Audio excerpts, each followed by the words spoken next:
जैसा कि आप लोगों को पता है, नगर थाना में प्रशांत कुमार नाम के एक व्यक्ति ने 29 तारीख को एक आवेदन दिया।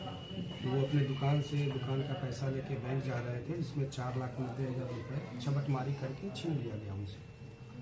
उनके आवेदन मिलते ही FIR दर्ज किया गया और कांड की गंभीरता को देखते हुए नगर थाना के पदाधिकारी और जिला DIO के अफसरों और कर्मियों की टीम बनाई गई, जिन्होंने तकनीकी आधार पर मिली CCTV फुटेज के आधार पर कांड को उद्भेदन किया है। कांड के उद्भेदन के बाद घटना ऐसे स्पष्ट हुई है कि आवेदक जो थे प्रशांत कुमार, उन्होंने स्वयं ही अपने इंश्योरेंस का पैसा प्राप्त करने के लिए ये सोच अपनी बनाई और उन्होंने अपने एक दोस्त का सहयोग लिया और एक बैग को लेके गए और दोस्त को उनका बैग को CCTV फुटेज में हमारे आ रहा है कि बैग आसानी से उनका वो दोस्त लेके चला जा रहा है। जब हम लोगों ने पूछताछ किया, वो बैग भी बरामद हुआ, वो दोस्त भी उनका आया, सबने ये कन्फेस किया कि बैग में कुछ था भी नहीं, सिर्फ इंश्योरेंस के पैसा प्राप्त करने के लिए ये घटना अपने आप ही कारित की।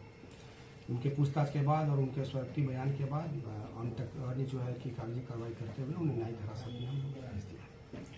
सर, ये कौन सा इंश्योरेंस का पैसा था?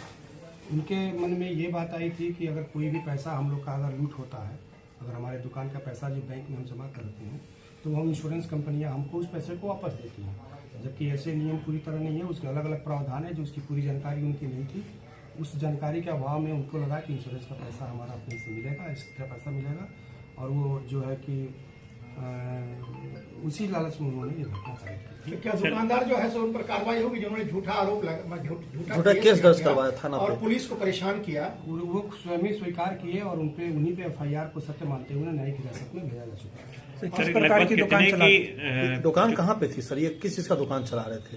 ये अभी स्पष्ट उनके आवेदन में है, वो चीज मैं आपको उपलब्ध करा देता हूँ। सर, कितने की रकम लगभग वो लालच कर रहे हैं? मैंने अभी आपको बताया कि वो उनके आवेदन में उन्होंने दिया है कि 4,90,000 रुपये की, लेकिन उस बैग में कोई पैसा था नहीं। बाद में उन्होंने बताया वो बैग से बंद करके अपने दोस्त को उन्होंने दिया। तो क्या दोस्त भी गिरफ्तार? दोनों जो शामिल थे, जिन्होंने घटना षड्यंत्र रचा, जो उसमें सहयोग किया, दोनों लोग गिरफ्तार किए गए हैं। उनके बयान स्वकृति बयान के आधार पर हम लोगों ने उनको न्यायिक हिरासत। दोनों कहाँ के रहने वाले हैं? दोनों यहीं शुभांकरपुर थाना, नगर थाना के शुभांकरपुर।